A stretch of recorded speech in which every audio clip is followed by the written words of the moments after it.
sa'yo ang counselor or teacher na verses, pero hindi naman laging tama ang napipiling verse na pagbabasehan. Because of misapplication. Let's say, tama ang verse na nahugot para i-apply sa buhay mo. Kumisan mali ang pag-apply. At malaki ang tsansa na maging mali ang pag-apply, mga kapatid, dahil ang mga verses ng New Testament ay 2,000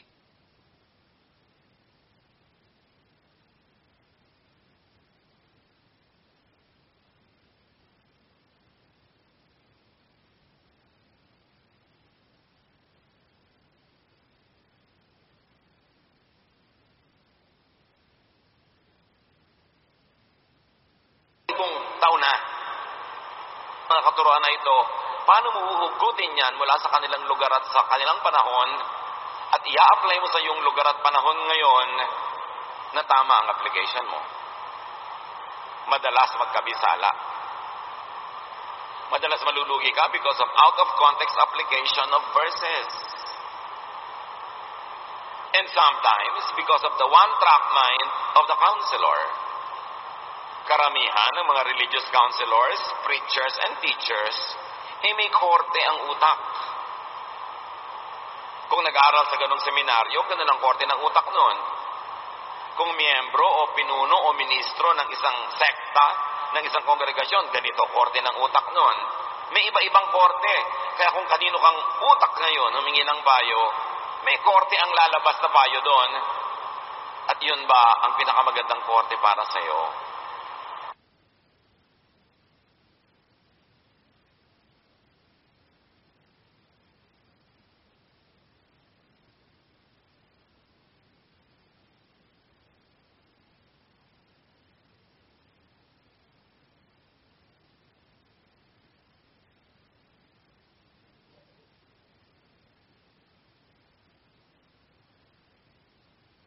Kaya kawawa yung mga taong sobrang reliyoso na hindi na nag-aaral ng iba, hindi na nakikinig sa iba, hindi na nagsasaliksik, o magtiis ka.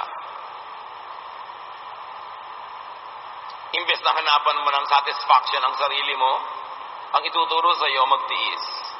At gagamitan ka ng verses na either wrong verses or right verses pero wrongly applied, o verses na dumaan sa korte ng kanyang utak. So, ang haba ng pagdaing mo, ang haba ng sinabi mo, ang sasabihin lang pala sa dulo, magtiis ka. Uuwi ka ngayon, nakarinig ng payo pero hindi ka masaya. Ipapaapi ka pa nga eh. Sabihin, di bale, sa langit ka nalang bumawi sa kabilang buhay. Ba't hindi nilang tayo dalhin ngayon sa kabilang buhay ng Diyos agad-agad nang makabawi na tayo?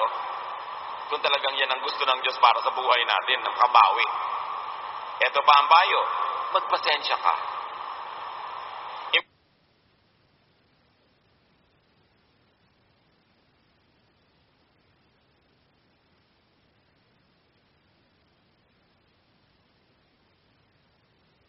Imbes na turuan ka manindigan para sa kapakanan mo, at gagamitan ka ng verses.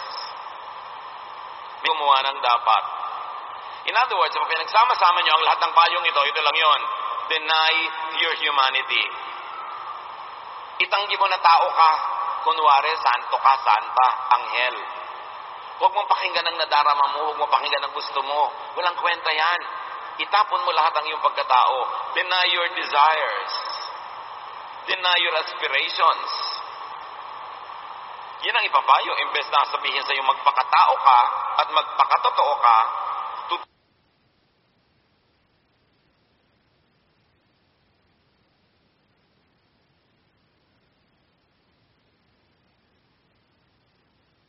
turuan ka magpanggap. Magkunwari, magbalat kayo na okay ka lang kahit hindi ka okay. And this kind of counselors will even make you feel guilty for being human.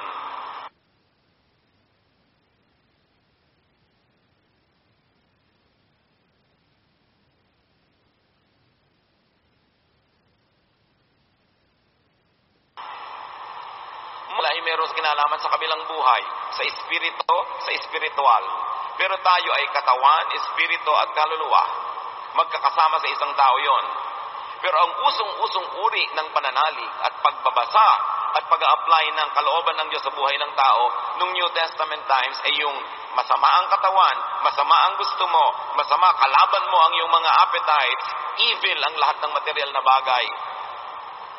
Hindi yan itinuro ni Jesus. Pero yan ang kultura ng mga New Testament churches because they were mostly in Greek culture-influenced environments. Kaya mahalaga maihiwalay mo, masala mo, kung alin ang tunay na turo ni Jesus at ano yung kultura ng mga bayan-bayan na narating ng kanyang mga pagtuturo at yung pagtuturo niya ay naihalo na ng mga bayan-bayan na yon sa mga kaugalian na dati nang nandun na sa mga bayan-bayan na yon.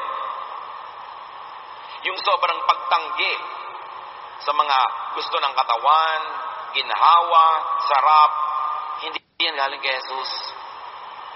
Nakita nga natin ang unang-unang himala niya, gumawa pa siya ng alak mula sa tubig para tuloy ang kaligayahan ng wedding party. Lagi siyang nasa mga pagtitipon at ang tawag sa kanya ng mga priests, matakaw, lasenggo, palainom, masiba, glutton.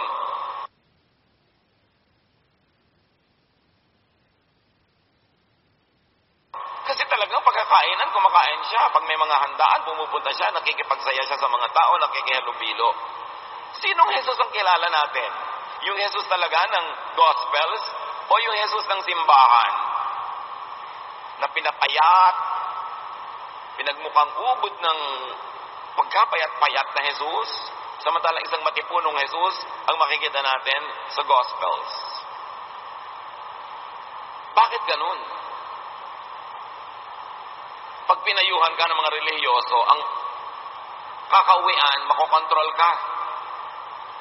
Marerepress, masusupil, at madedepress. Kaya mas maraming depressed people among the religious kaysa doon sa mga tinatawag ng mga carnal at worldly. Kasi panay ang pagpapanggap, ang pagtatago ng katotohanan, ang pagpaparusa sa sarili, at ang pagpapasama sa sariling mga gusto sa buhay. Ang ituturo sa iyo, pagpapakasakit. Kaya magkakaroon ka talaga ng mga sakit, sakit ng emosyon.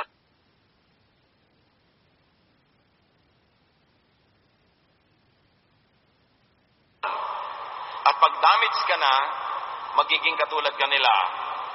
Ikaw ba naman ang sabihan ng lagi magtimpi, magtiis, huwag mong gawin ang gusto mo, magpasensya, huwag kumibo. May parang bulkan sa loob mo na gustong sumabog. Kanina mga yun ibubuga. Sa magiging mga estudyante mo kung Bible teacher ka. Sa magiging flock mo kung ikaw ay preacher. Sa magiging member mo kung ikaw ay pastor. Yun na rin ituturo mo sa kanila, ganti-ganti na lang. At saka wala ka naman kasing ibang nalaman na. Kaya ang mangyayari, yung sinasabi ni Jesus, you are hypocrites. Hindi kayo makatotohanan, hindi kayo nagpapakatotoo, hindi kayo nagpapakatao. Samantalang si Jesus na Espiritu ay nagkatawang tao, yung mga tao naman na tao, dinedeny ang kanila pagiging tao. Samantalang tao naman talaga sila. Namatayan ka, bawal umiyak. Christian ka kasi, dapat di ka nalulungkot. Sa totoo lang, nakakalungkot na mamatayan. Sobrang pagpapanggap yung kunwari, di ka nalungkot. Pero expectation yon. Tinitingnan ng church, iiyak kaya siya? Hihimatayin kaya ito? Naku, ang baba ng faith. Ganyan agad ang mga criticism ng mga lumaki sa brainwashing ng ganito mga teacher. Bakit ganun sila magpayo? Maraming iba-ibang dahilan. Kasi siguro, yun talaga ang paniniwala at conviction nila. At least, honest at sincere sila. Kaya lang pwedeng sincerely wrong, pero sincere. Na ang mga paniniwala at conviction ng mga teacher na ito, mga preacher, kadalasan naman namaan na lang nila o napulot, nadinig kung kanino.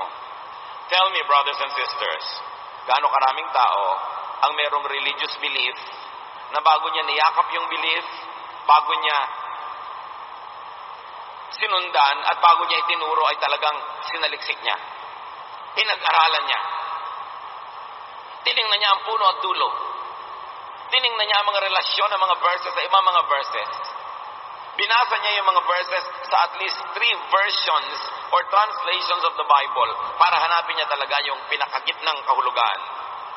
Gaano karami yung pag may sinabi ang preacher o teacher magsisaliksik. Totoo nga ba? At ito nga ba? Tama nga ba ang sinasabi niya? Wala. Kadalasan ng mga matatapang na mga giyera ang hinahanap. Debate, pakikipagpaligsahan sa mga ibang pananampalataya. Kadalasan yun, nadinig lang nila. Hindi naman nila sinaliksik na. Buong-buo na lang nilulon, pinaniwalaan at ngayon, papatay o magpapakamatay sila para sa ganung pananalig. Napakamapanganib ng religious idea pag hindi sinusuri, hindi talaga binibigyan ng examination and test, at hindi inihahambing sa ibang mga katuruan, sa ibang mga ideya, para yung tunay at wagas na katotohanan ang lumabas. Hosea 4:6, my people are destroyed from lack of knowledge. Dahil sa kamangmangan, sa katamarang mag-aral, kung ano na lang ang isubo ng pulpito sa kanila, yun na ang pangahawakan. Madalas tuloy para nagiging mga robot. Nakikigyera para sa mga ideyang napulot lang naman nila o nadinig. At hindi na nasuri. Bakit gano'n ang counsel ng marami? Kasi yun lang talaga ang alam nilang ipayo. Wala nang iba. Yun lang na ituro sa kanila at wala naman silang ibang pinag-aralan na. Wala naman talagang masusing pag-aaral na ginagawa. Paano mo pag-aaralan ng Biblia?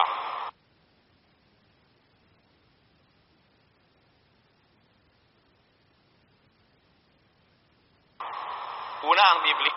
Tapos ang dami-dami mga version na pinuproduce sa mga kongregasyon na may kani-kanyang doktrina na gusto nila, yung doktrina nila nakalagay dun sa version na yon. Kaya yun ang version na pinagpipilitan lang nila sa takot nilang ma-expose ang kanilang mga nakikinig sa ibang mga stand.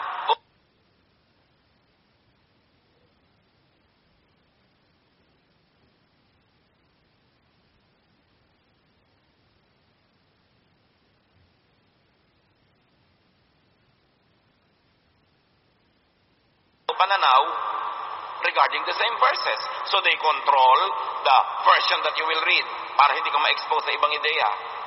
Natatakot sila na matuto ka eh. They control the interpretation. They control the application. Ang ending, yung church lang nila ang tama at lahat ay mali. Sa palagay nyo, may ganun talaga? Isang church na 100% tama, and 99% of the other churches are wrong.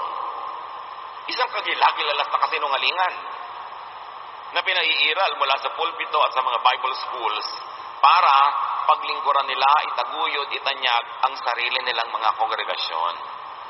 Hindi ang tunay at bukas na isip na pag-aaral, kundi binubulag, pinaliliit ang paningin ng mga miyembro para wala ng ibang malaman pa. Pinagbabawalang makinig kay ganon, pinagbabawalang umaten sa ganon. Bakit? Sinusupil, kinokontrol ang utak. Bakit? Ganon pa rin mag-counsel ang marami. Kumisan, hindi naman talaga yun ang tapat at buong paniniwala niya. Pero yun ang standard at safe answer.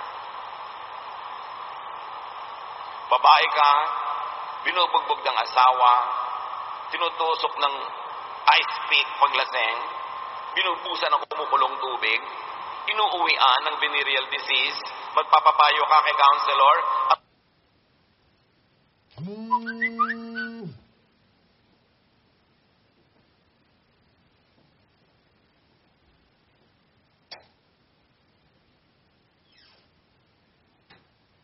ang payo ni counselor para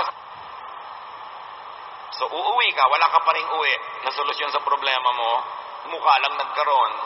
Pero ang tunay niyang itinuro sa iyo, paghapos ka, padali ka, sa langit ka na lang bumawi, sister. Kaya kawawa ang nalalagay sa mga bulag-bulag na relihiyon.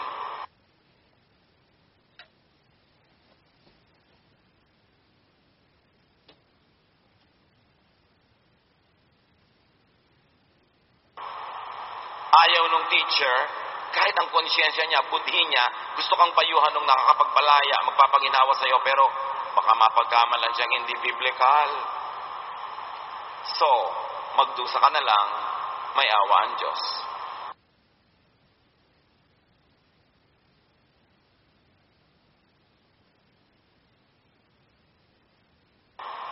masaya ka lang ng pagod o magpa-counsel. Malaki kasing risk sa image ng counselor ang magpayo ng kung ano talaga ang makabubuti. Yung makakapagpaginhawa at makakapagpalaya sa tao. Baka siya mapahamak. Baka siya mapagalitan. Baka matanggalan siya ng posisyon. It is easier and safer to parrot the standard scripts.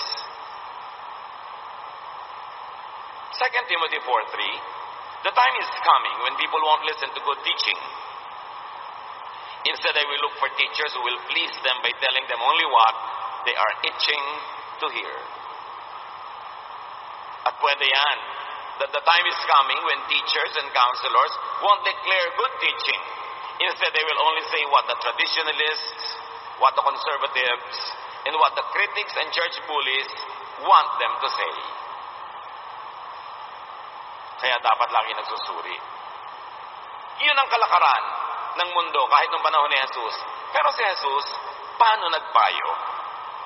Paano nagturo? Paano nag-interpret at nag-apply ng scripture sa buhay ng mga tao sa lupa na may mga pangangailangan at tunay na mga problema? What is effective counsel and teaching according to Jesus? Si Jesus, iba. Pag nilapitan, kahit sa araw ng Sabat ng taong may pangangailangan, hindi nagpapayo sa kanila na magtiis, maghintay, at magpakasakit dahil Sabat ngayon or dahil sa law. Ibibigay na niya agad ang makabubuti kahit hindi maganda para sa image niya. Kahit magmukha siyang lawbreaker. Yun ang pagkakaiba ng pag-ibig ni Jesus. Pupunta ka sa Kanya, gutom ka, Sabat, hindi niya sasabing, maghintay ka na lang bukas, malapit na yon. Bawal kasi sa law natin, Sabat ngayon eh. Magpapakita ka sa Kanya, nalumpo ka, hindi niya sasabihin sa yung, bumalik ka bukas. Sabat ngayon, sabi ng batas natin, sabi ng batas ni Moses, bawal magtrabaho kahit magpagaling.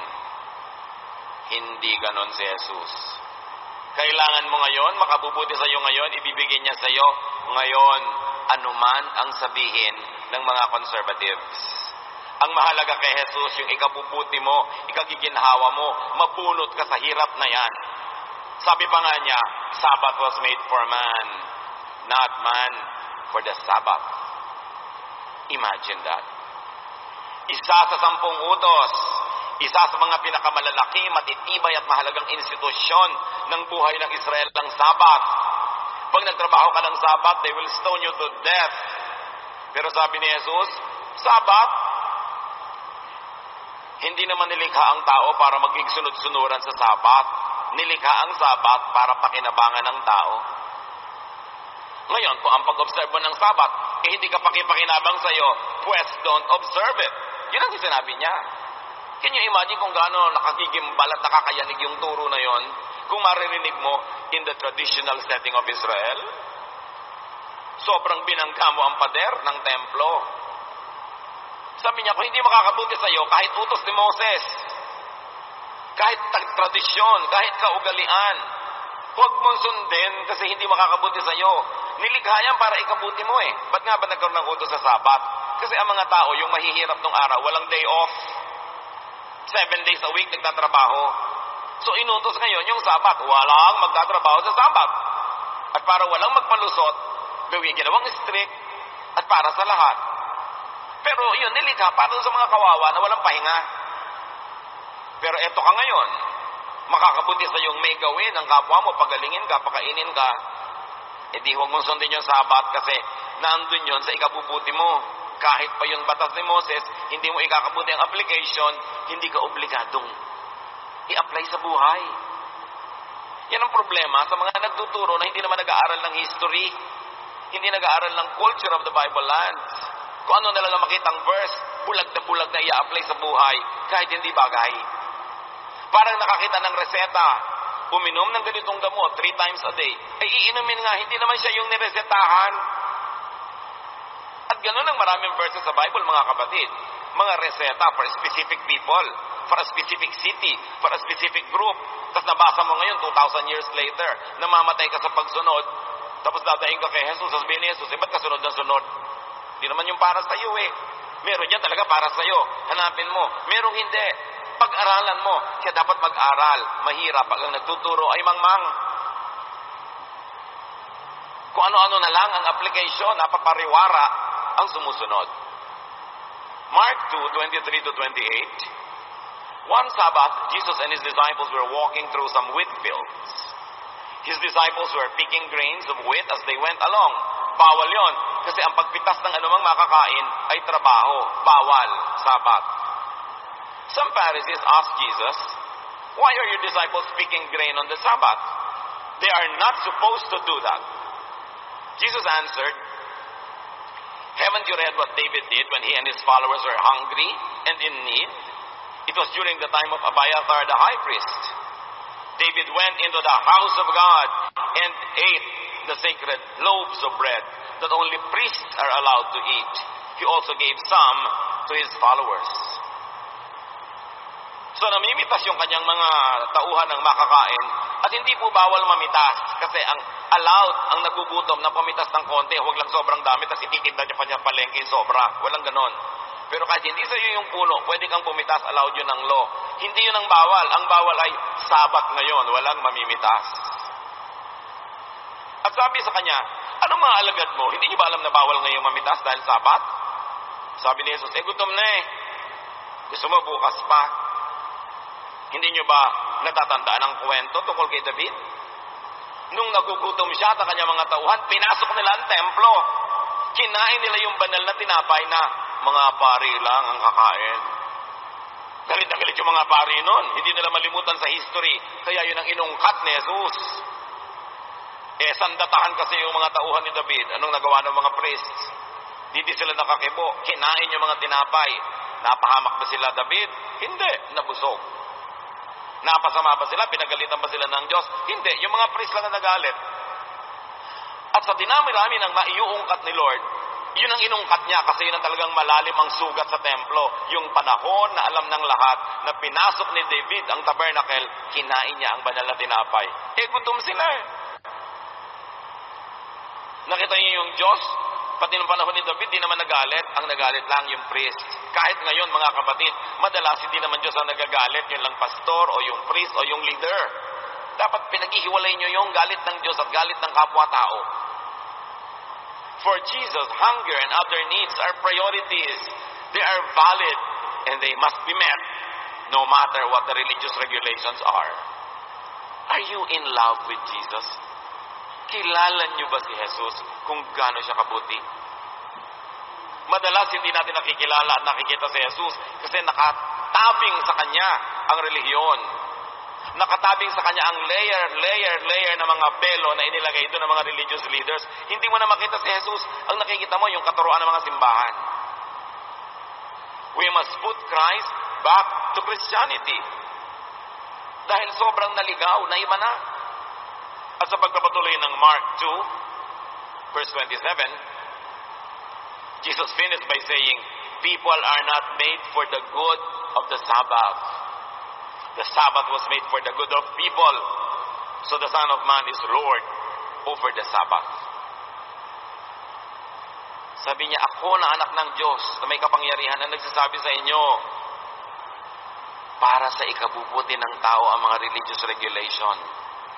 At kung ang pagpipilit na i-apply yan ay di na makabubuti, ang unahin nyo kung ano makakabuti sa inyo. I am the Lord of the Sabbath, saying that.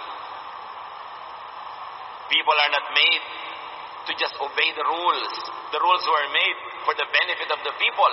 And when obedience to those rules will actually put them in terrible disadvantage, Jesus sets us free to pursue what is needed, what is necessary, so that we will be safe, comfortable, and we will enjoy rest and peace. How much do you know your Lord and Savior? What does it mean that Jesus saves? Jesus does not save only from the fires of hell in the next life.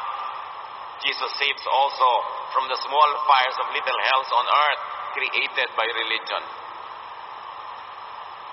Dapat ang relihiyon nagpapalaya, hindi nagagapos. Nagpapalaki ng utak, hindi nagpapaliit. Nagpapakilala sa Diyos, hindi sa mga regulasyones lamang. Ganyan mag-minister si Jesus. Panalo ang miniministeran. Hindi pinatatalo o pinapadehado for the sake of the image or appearance ng counselor or the expectations of strict and unloving Pharisees, not for the sake of traditional doctrine, not even for the sake of Scripture. Tambak-tambak ang verses ng Old Testament na ipinagbabawal na gumawa sa Sabat. Lahat yun isinaisang tabi ni Jesus para magpagaling ng isang kawawang lumpo na may sakit, na wala malang kayamanan, walang kapangyarihan, walang boses, pero inuna niya yung kapakanan nun.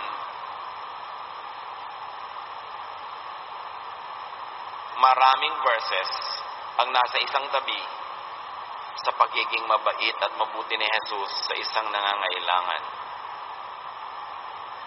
Ngayon, ang ginagawa ng mga leaders, di bali nang maghirap ka, dapat gawing poon ang mga verses. Mahirapan ka man, magdusa ka, mamatay ka dyan, kailangang sundin ito. Ganun ba ang pamamaraan ni Jesus? Mark 3:1-6. The next time that Jesus went into the meeting place, a man with a crippled hand was there. The Pharisees wanted to accuse Jesus of doing something wrong, and they kept watching to see if Jesus would heal him on the Sabbath. Nakita nyo? Marami nang nagagalit na religious leaders kay Jesus. So sabi niya, obserbahan natin, Sabat ngayon, meron ditong lumpo, pinipilipit ang buto, hindi makagalaw ang kamay. Tingnan natin kung pagagalingin. Kasi Sabat, pag pinagaling niya yan, mabubutasan natin siya, maidedemanda, madadala natin sa hukuman, maipapapatay natin siya. Alam nila kasi ugali ni Jesus, uunahin yung kapakanan ng tao, kaya nag-aabang sila mangyari yon. Sila, walang pakialam sa tao. Ang gusto lang nila, mabutasan si Jesus para mawala dahil kakompetensya nila eh. Jesus told the man to stand up where everyone could see him. Then he asked, on the Sabbath, should we do good deeds or evil deeds? Should we save someone's life or destroy it? But no one said a word. Alam na ng mga tao pwedeng maganap, natatakot sila sa mga priests. Kaya kahit gusto nilang maging mabuti, magawa ng mabuti, gusto nilang magpakabait sa kapwa, hindi sila kumikibo dahil magagalit ang simbahan. No one said a word. Jesus was angry as he looked around at the people. Kita niyo, isa sa mga konting-konting instances ito na nagalit si Jesus. Ayaw manindigan ng mga tao eh. Sabi ni Jesus, Sabat ngayon, merong may sakit dito, sabihin niyo sa akin, tama ba na gumawa ng mabuti sa Sabat? O tama ba na sumira ng buhay? Alam niyo naman ang sagot, di ba? Dapat gumawa ng mabuti kahit Sabat. Pero walang naglakas loob kumibo kasi nandun yung mga priests. Ganon ka-control ng mga religious leaders sa mga tao. Lagi silang takot. Baka sila ipadala sa impyerno. Baka sila masabihang demonic. Baka sila mabigyan ng mga kung ano mga bansag. Hindi sila kumibo. Kahit sa ikabubuti nila, ha? Nagalit tuloy si Jesus. Jesus was angry as he looked around at the people. Yet he felt sorry for them because they were so stubborn. Then he told the man, tayo may kumibo, ha? Walang kakampi sa gagawin natin. Tumayo ka, tayo na lang. Stretch out your hand. He did. And his bad hand was healed. The Pharisees left. And right away they started making plans with Herod's followers to kill Jesus. Nagkatotoo yung sinabi ni Jesus. Sabi niya, ngayon Sabat, ano ba dapat gawin? Gumawa ng mabuti? Bumuo ng buhay? O gumawa ng masama? Sumira ng buhay? Ang ginawa niya, gumawa siya ng mabuti. Binuo niya yung buhay ng crippled. Yung mga relihiyoso, gumawa ng masama. Nagplanong sirain ang buhay ni Jesus at patayin siya. So, sino ang talaga masama? patayin nila si Jesus dahil nagpagaling, yan ang nagagawa ng inggit. Yan ang nagagawa ng kabulagan na sundin ang lahat ng batas kahit walang gumaling. Naging alipin sila ng mga verses. Pero si Jesus, yan ang malasakit. That is love. Jesus shows concrete applications of His doctrine. Isinusuong ang sarili sa panganib, di bali ng mapintasan, di bali ng ma-misunderstood, di bali ng pagbalakang patayin, magpalaya lang at gumawa ng mabuti sa tao. Hindi siya katulad ng iba, ang inuuna yung image nila, kapakanan nila, at hindi yung ikabubuti ng pasyente. Ano ang lesson galing kay Jesus? How to interpret and apply Scripture according to Jesus. Yan ang heart of the matter. According to the acts, deeds, and teachings of Jesus, interpret and apply Scripture only in kind and loving ways.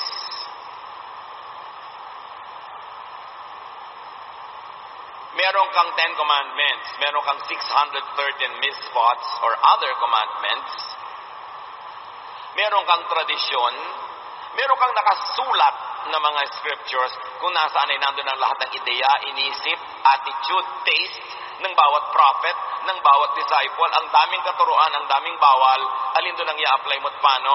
Sabi ni Jesus sa kanyang mga actions, interpret and apply Scripture only in kind and loving ways. Find what is good and loving in it, and give it meaning in ways that will be immediately helpful. Considerate, nourishing, uplifting, and affirming. Sa dinarami-rami, tambak-tambak na mga utos dyan at katuruan, meron kang gustong i-apply sa buhay ng tao, ang pipiliin mo, yung nakakatulong, hindi yung nakakasira. Yung mabait, hindi yung masungit. Yung nakakapagpalago, hindi yung nakakamatay. Yung nakakapagpaangat at nakakapagpaginhawa, hindi yung nagpapasikip ng loob. Yung nagpapahalaga sa tao, hindi yung nagpapaliwala sa kanya.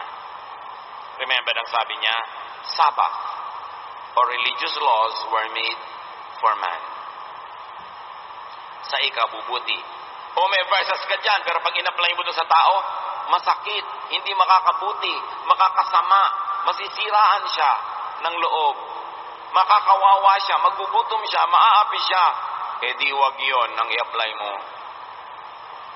Ang dami naman at yung pampipiliin mo. If the interpretation and application would be unkind, cruel, and harmful to the person, do not proceed to apply the verses. Do not implement it. Even if it is Scripture, even if it is the 10 Commandments, even if it's the Sabbath. Yun ang example na iniwan ni Jesus. Hindi ba siya revolutionary? He is not your ordinary kind of teacher. He does not only parrot the script written by others. He loves. He sets free. Sabbath was made for man, not man for the Sabbath. It means everything. Akala nyo simpleng sentence yun? Because yung Sabbath, pwedeng palitan ng napakarami mga words. Blank was made for man, not man for blank. Isa pang halimbawa, ang linaw-linaw ng implementation dapat ng utos na pag kami nangangalo niya, batuhin hanggang mamatay. At marami silang nabato hanggang mamatay. Eto ngayon, Jesus was put to another test. John 8, 3-11. The Pharisees and the teachers of the law of Moses brought in a woman who had been caught in bed with a man who wasn't her husband. They made her stand in the middle of the crowd. They said, "Teacher, this woman was caught sleeping with a man who isn't her husband. The law of Moses teaches that a woman like this should be stoned to death. What do you say?" They asked Jesus this question because they wanted to test him. and bring some charges against him. Sabi nila, huli ka, wala kang kawala dito. Ito ang babae na huli sa akto, nakikipagtalik sa lalaking di niya asawa. Utos ni Moses, utos ng ating kaugalian, utos ng ating scriptures, ang ganyang mga uri ng babae dapat batuhin hanggang mamatay. Anong masasabi mo? At syempre, nagtitinginan sila ng umingisi-ngisi niya, lagot ka. Lose ka dito, kahit anong sabihin mo. Hindi mo pwedeng sabihin, huwag batuhin, kasi sinabi mo tuloy na huwag sundin ng scripture. Pag sinabi mo namang batuhin, ay talo na, wala na yung sinasabi mong love and kindness. Sabbath for man, wala na, wala kang panalo. I-implement ba niya? O i-break ni Lord ang batas?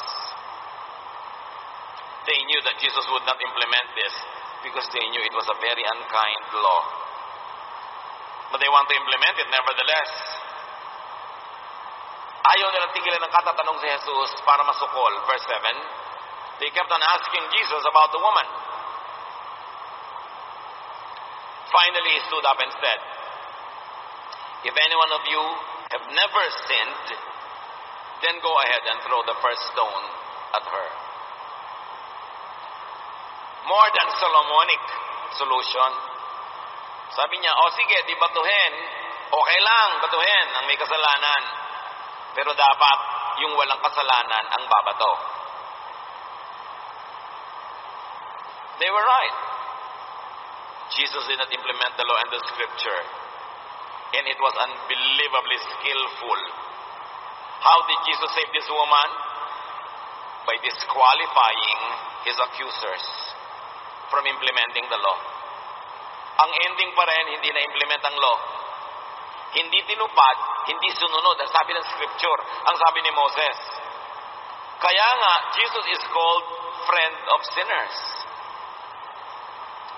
Hindi siya natawag na friend of the religious establishment, friend of the conservatives, friend of the Pharisees. No! Jesus is a friend of sinners. At kapatid, kung sinner ka, tulad ko, salamat na lang, may friend tayo. Salamat na lang, ganun kabait si Jesus. Because no one is righteous, not even one, sabi ni Paul. All fell, everyone went astray. Walang matuwid ni isa. So sino may karapatang mambato? Biruin nyo, isang buong bayan versus one woman with a very bad reputation, powerless. Sinong kinampihan ni Lord? Siya. Because he is a friend of those who fall in the cracks. Jesus is a friend of those who fail. Jesus is a friend of those who cannot reach the high standards of religion. Jesus is a friend of those who cannot be righteous on their own. And because of that, he gives his own righteousness to his friends. Ibinibigay ni Jesus ang kabanalan niya sa mga hindi banal. Sa tingin ng Ama, banal na rin. Ganon kamahal ni Jesus sa mga tao. Isang uri ng pagmamahal na hindi mo maramdaman sa mga relihiyon. Pag nagkamali ka, tiwalag. Pag nagkamali ka, ipupulitin board. Lilitisin ka ng mga elders. Tanggal ka sa ministry. Pagchichismisan ka ng mga kapatiran na ang tawag sa'yo, sister. Nasaan yung love? Nasaan si Jesus? Kaya talagang dapat ibalik si Jesus sa church. Nasa church tayo dahil kailangan natin ang pag-ibig niya, the unconditional healing and loving ministration of Jesus, not the judgmental attitude of the Pharisees who are ready, willing, and eager to punish those that fail. The hermeneutics and theology of Jesus was that those verses should not be applied in this case. Hindi ipini-apply ni Jesus yung mga verses na yun sa case ng mga tao, yung verses against the Sabbath, verses to punish this woman. In other words, hindi ko mo may verse, apply ka ng apply. According to the principle of Jesus, i-apply mo lang kung makakabuti, kung mabait, makakapagpagaling, makakatulong. Yung iba kasi, mga Kristiyano, ang ministry nila, so alam mo, may gift talaga ako. Anong ministry mo? Mang-rebuke. Yun ang ministry, mang-rebuke. Verse 9, the people left one by one, beginning with the oldest. Sino yung oldest? Sila yung feeling entitled na mambato. Sila yung most authoritative. Sila yung naunang umalis. Finally, Jesus and the woman were there alone. Jesus stood up and asked, "Where is everyone? Isn't there anyone left to accuse you?" "No, sir," the woman answered.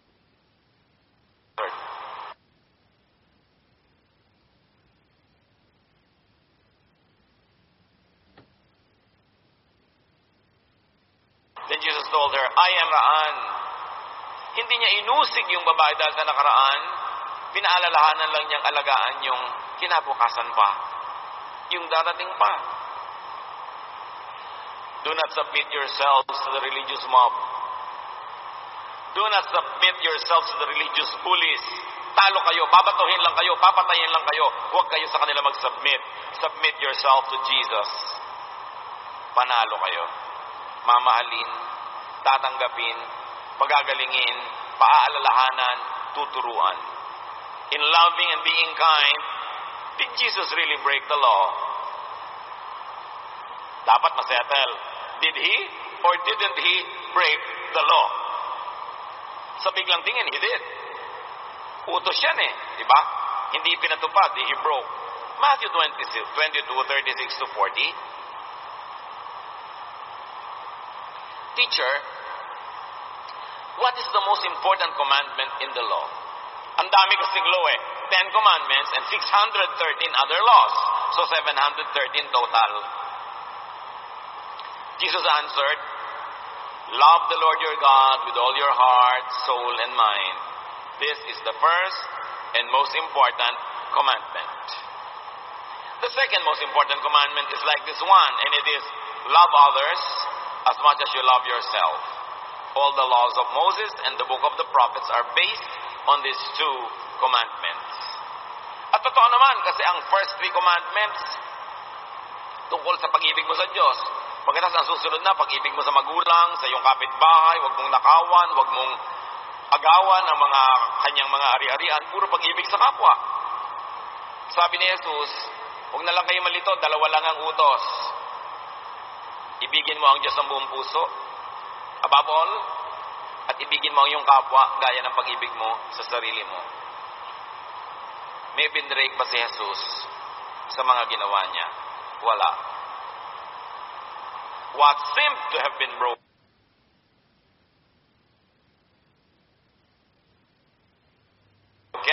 was the letter of the law, but the spirit to love God and to love others was never broken.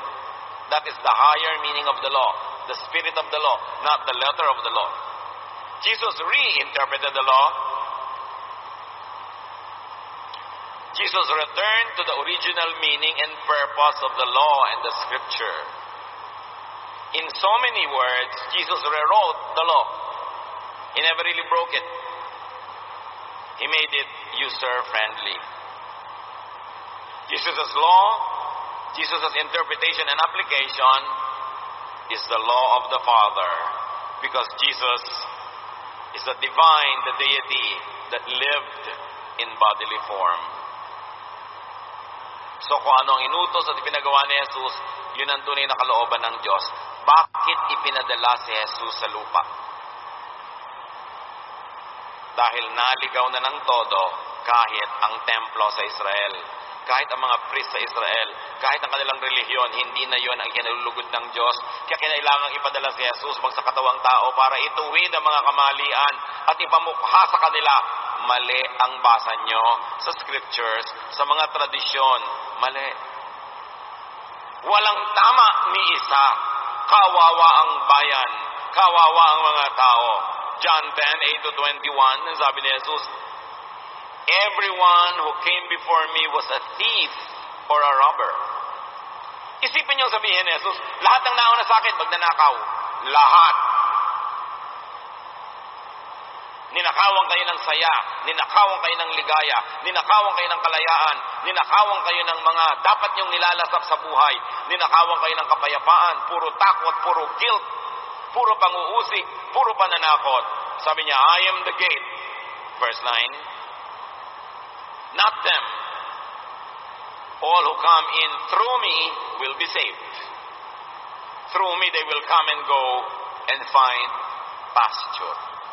Pag yung word na save, laging puro salvation from eternal hell, ang iniisip mo, mabubulag ka sa mga iba pang kahulugan nito, matatakpan, hindi mo makikita.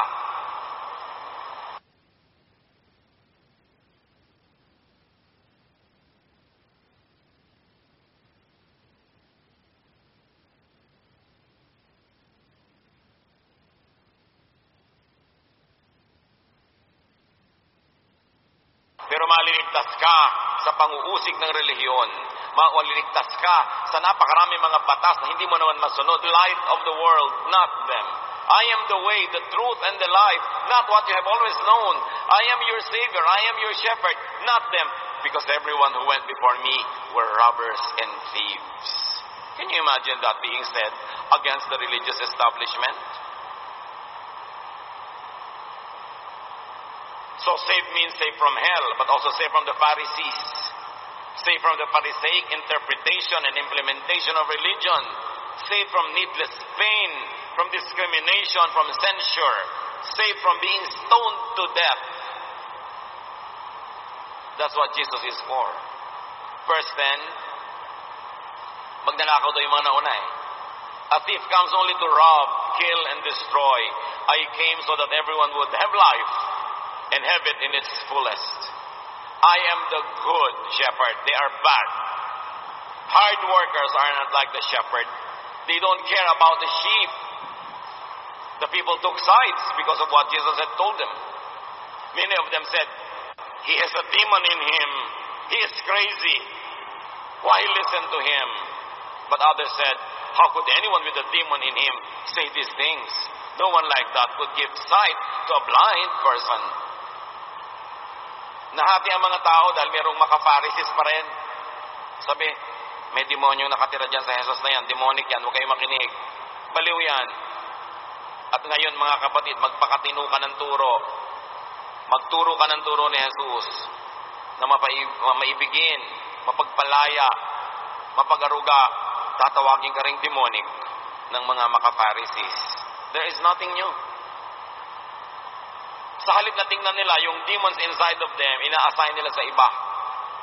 And Jesus was even called the prince of demons by these religious teachers.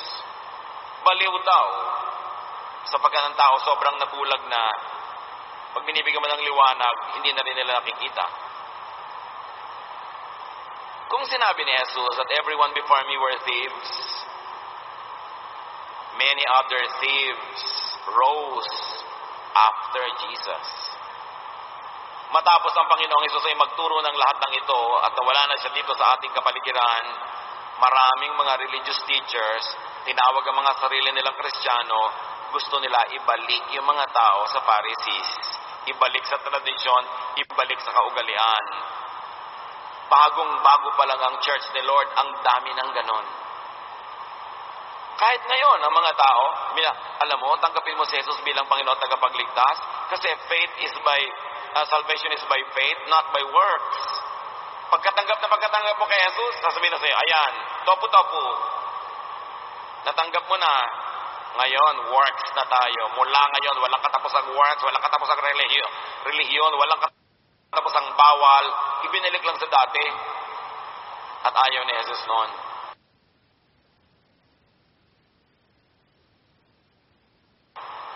Jesus abolished and replaced all wrong and outdated laws and scripture. All the wrong interpretation and application of them. Paano yung sabi niya sa Matthew 5:17? Don't suppose that I came to do away with the law and the prophets. I did not come to do away with them, but to give them their full meaning. Sabi ng New International Version, don't think that I came to abolish the law. I came to fulfill them.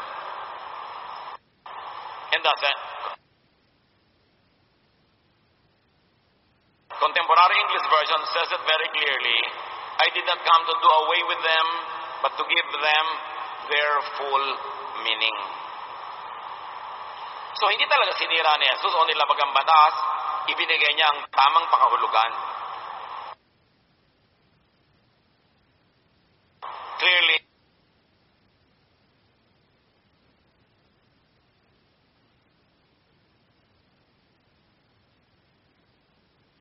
Jesus did not abruptly umuso uli pagkatapos ng panahon niya. Kung nasabi niyang everyone before me was a thief and a robber, pwede rin masabi ngayon, many people after Jesus also became thieves and robbers. Ibinalik lang nila ang mga tao sa gapos, sa tali, sa higpit, sa bato. Jesus invalidated all teachers before him that negated love and kindness, and effectively invalidated all teachers after him that will negate love and kindness in interpreting and applying Scripture. Galatians 5:1-15 is very telling. Sabi ni Paul, Christ has set us free. This means we are really free. Now, hold on to your freedom and don't ever become slaves of the law again. I, Paul, promise you that Christ won't do you any good.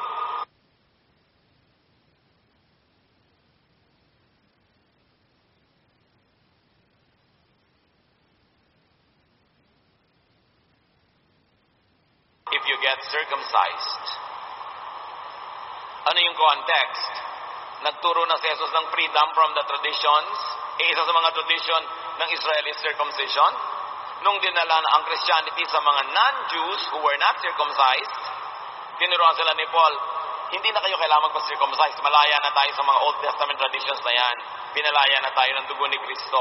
Ours is a circumcision of the heart, not of the flesh. Pero pagtalikod ni Paul, may mga nagturo uling, no. Ngayong Kristiyano na kayo, dapat kayo maging Hudyo.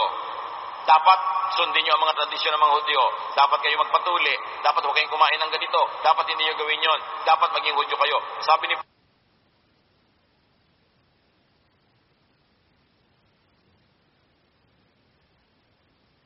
Paul, ano ba kayo? Dapat talikod lang ako, naligaw ang lahat ng 10 Commandments at 613 mitzvots. Sundin nyo na rin ang bawat sinabi, bawat remark, bawat taste, bawat style ng lahat ng propeta at lahat ng mga apostoles. Kung gusto nyong sundin yan.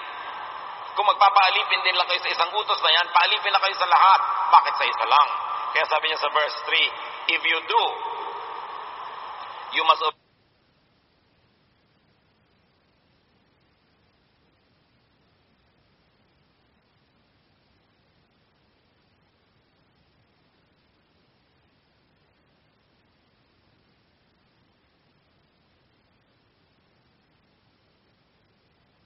obey the whole law. Gusto niya ng law, dapat lahat. And if you try to please God by obeying the law, you have cut yourself off from Christ and His wonderful kindness. Kung babalik uli kayo sa legalismo, ipagsisiksikan nyo na naman ang mga deeds na yan, ang mga laws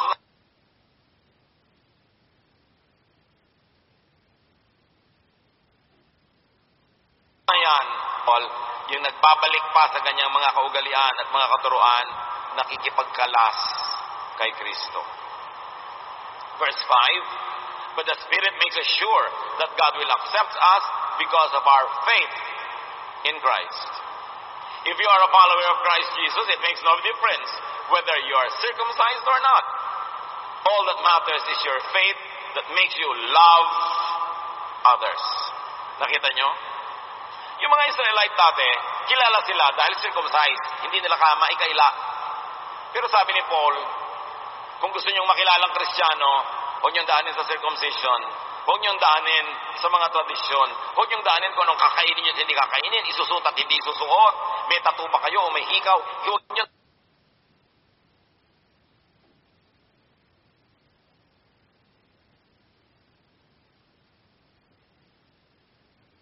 daanin dyan. Makilala kayo na kay Kristo dahil kayo'y maibigin. Verse 7, sabi pa niya, you were doing so well until somebody made you turn from the truth. And that person was certainly not sent by the one who chose you.